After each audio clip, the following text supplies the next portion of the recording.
for us to work together, and that's what the share was. Yes.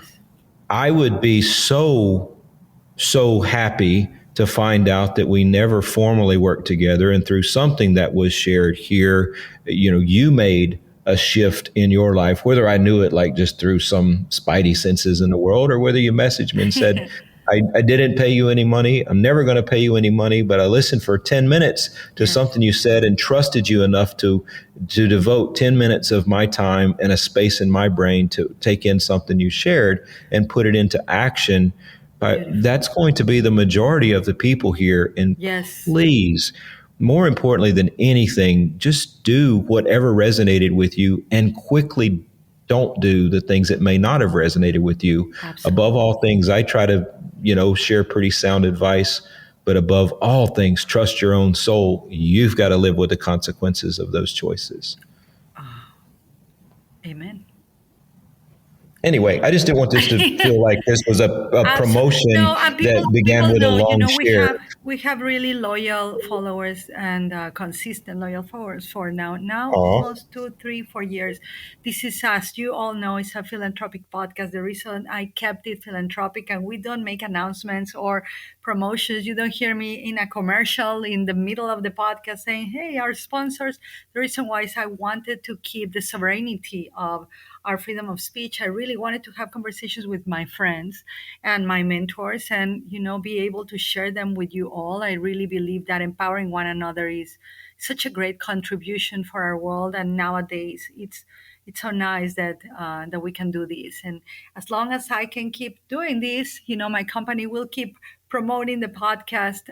So we don't have sponsors. And as Kevin just shared, you can get actually genuine value because there's people out there like Kevin just did with you all that really will share valuable content from their expertise for all of us to keep growing, hopefully, if we choose in humanity evolving. So Kevin, thank you. I love you and I'm so grateful for your teachings and for who you are and for our friendship.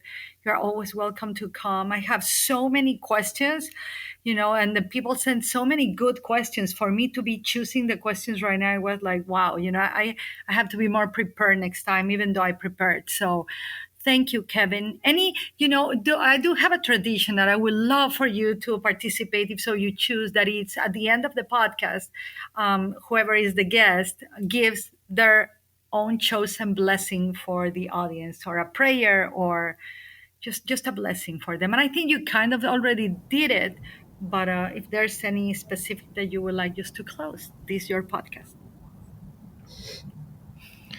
Well, I think you've heard this, Yvonne. This is indeed a blessing. It may not be what is perceived to be the most benevolent blessing, but I think that it is, from my own thoughts, and that is, may you receive the unfiltered consequences for all of the choices that you make. Amen. Amen. It is benevolent. It is benevolent. Thank you so much, Kevin. And thank you, everyone, for your consistent support, for sharing the podcast, for actually sending us all the messages on how you've been impacted by this. And that's it. I will see you next week with a new guest. And hopefully we will continue to add value to your life. I hope it serves you, so you choose as well. Much love. Un beso. Adios. Thank you for listening to the Spirituality Now podcast. Be sure to subscribe on your favorite podcasting platform and share us with a friend. To learn more about how to live more present in the moment and take your faith into action, visit delaflorteachings.com/faith to access the free training of 21 Days of Faith in Action today.